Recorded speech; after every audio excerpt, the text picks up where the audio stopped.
My guru, Paramhansa Yogananda, wrote Autobiography of a Yogi. I read that book in 1948. It so changed my life that I took the next bus from New York to Los Angeles, 4 days and 4 nights by bus. But that book has since then become an international bestseller. It's the bestseller of all time, best-selling autobiography of all time. And yet, believe it or not, no one has ever written a biography of Yogananda, what it was like to live with him. In his book, he couldn't write about himself the way I could write about him as his disciple. He couldn't tell the miracles he's performed. He couldn't tell people how gracious he was and how humble he was. He couldn't tell what a noble character he had. In fact, his autobiography is just about anything but that. It's about many other people, very little about himself. So I feel that this book that I've written, a biography of Yogananda, is a very important contribution to the world. It's time people knew what he was like.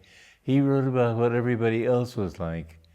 In this book, I could write what he was like. I could tell miracles. I could tell how wonderful it was to live with a man who had no ego, who was always wise, who always, my least little thought, he would know.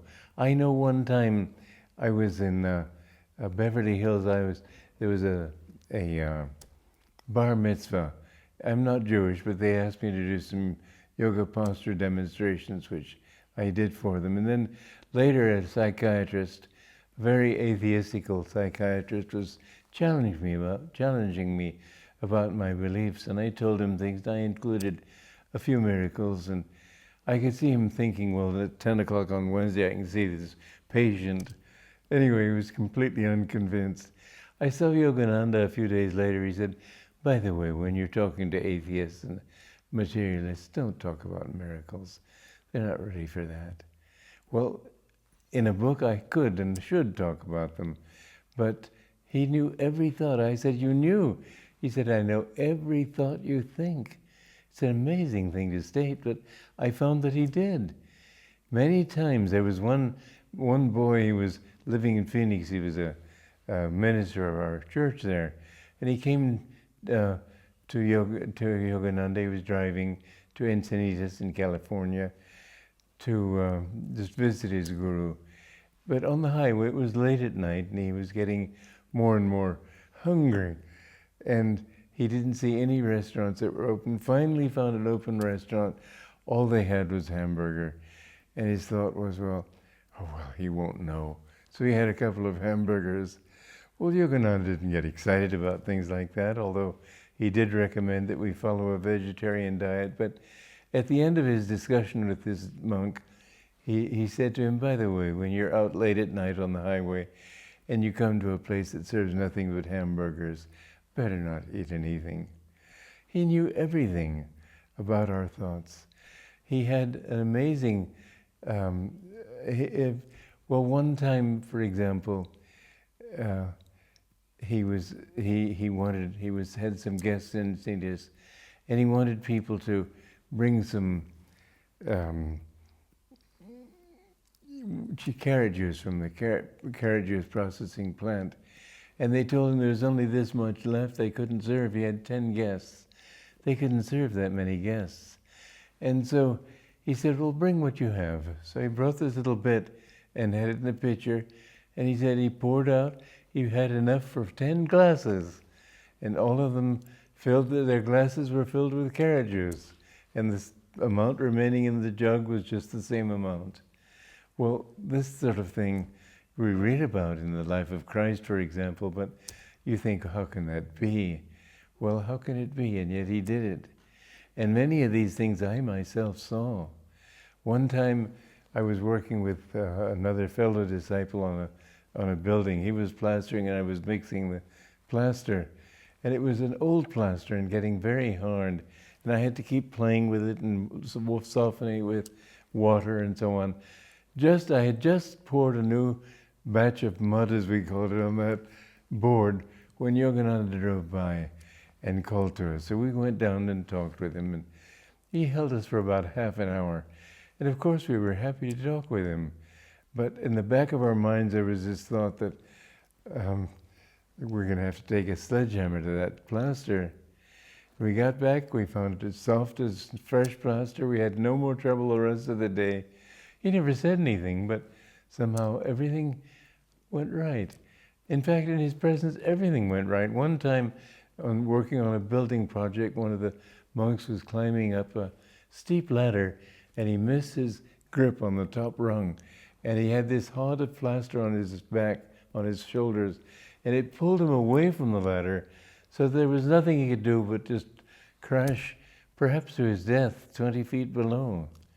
And he just thought of Yogananda, and he chanted, Om.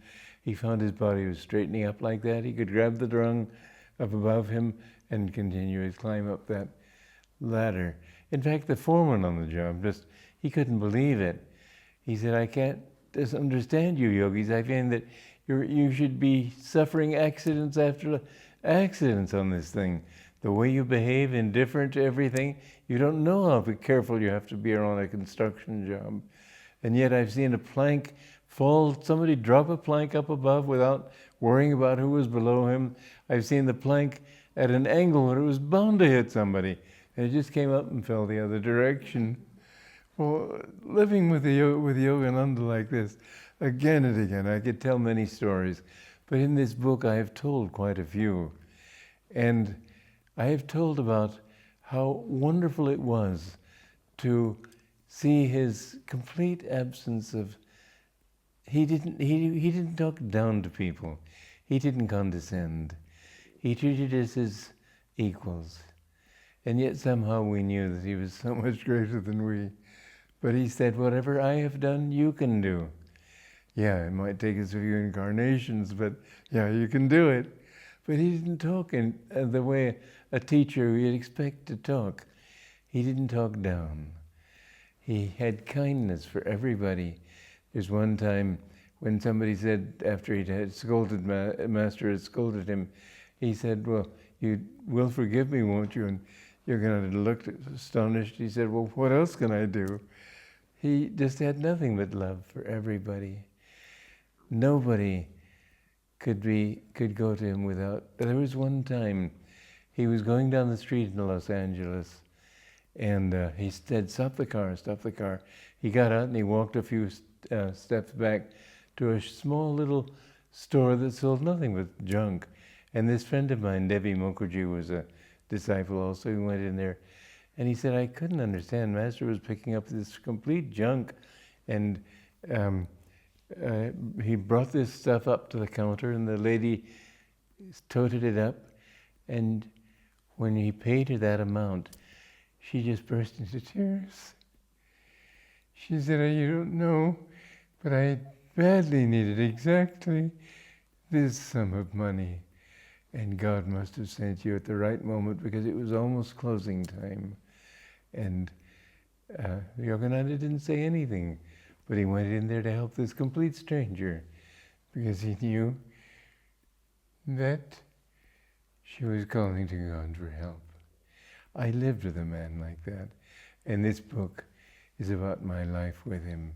What it was like to live with a really noble human being, what it was like to live with a modern Christ and a true avatar or incarnation of the divine. I am so happy that I had a chance to write this book. It only amazes me that it never occurred to me sooner to write it. But now that I've done so, I want the whole world to know it.